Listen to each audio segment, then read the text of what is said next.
À plusieurs reprises, le président français s'est permis de critiquer la politique de Vladimir Poutine. Le président russe n'a jamais réagi à ces attaques, mais lors d'un tête-à-tête, Nicolas Sarkozy va lui en donner l'occasion. Nicolas Sarkozy, très sûr de lui, commence à dire « Avec moi, on va parler des sujets qui fâchent, il n'y aura aucun sujet tabou. Les centaines de morts en Tchétchénie, pour moi, c'est inadmissible. Ania Politkovskaya, la journaliste russe assassinée, pour moi, c'est inadmissible. »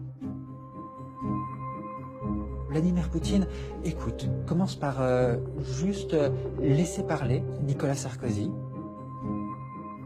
Il l'observe, il laisse un temps de silence. Un temps de silence qui d'ailleurs installe une certaine gêne.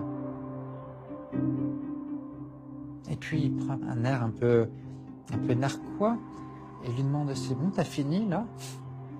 Sarkozy « Oui. » Bon, alors je vais t'expliquer. Tu vois, ton pays, il est comme ça. Mon pays, il est comme ça.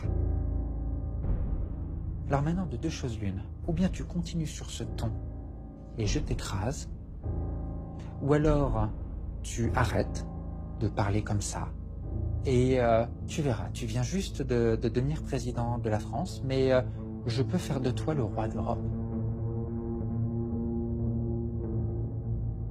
On m'a juste dit que son discours était ponctué d'insultes, de propos humiliants, de façon à vraiment imposer sa volonté à Nicolas Sarkozy. Et Nicolas Sarkozy va être juste éberlué. Il n'en vient pas. Et Nicolas Sarkozy va avoir du mal à s'en remettre. Il est encore sous le choc de cette conversation lorsqu'il se présente à sa conférence de presse. Mesdames et messieurs, qu'est-ce que vous préférez, que je réponde aux questions? Alors, y a-t-il des questions? Dans la salle, tout le monde s'en rend compte. Et les journalistes s'amusent à penser que la rencontre avec Vladimir Poutine a été un peu trop arrosée de vodka. Les commentateurs de l'époque avaient oublié que Vladimir Poutine, lui, ne boit pas ou pratiquement pas, et Nicolas Sarkozy non plus d'ailleurs. On a eu cette interprétation sur la soi-disant ivresse de Nicolas Sarkozy, alors qu'il était en fait simplement KO debout du fait de l'humiliation que venait de lui infliger Vladimir Poutine.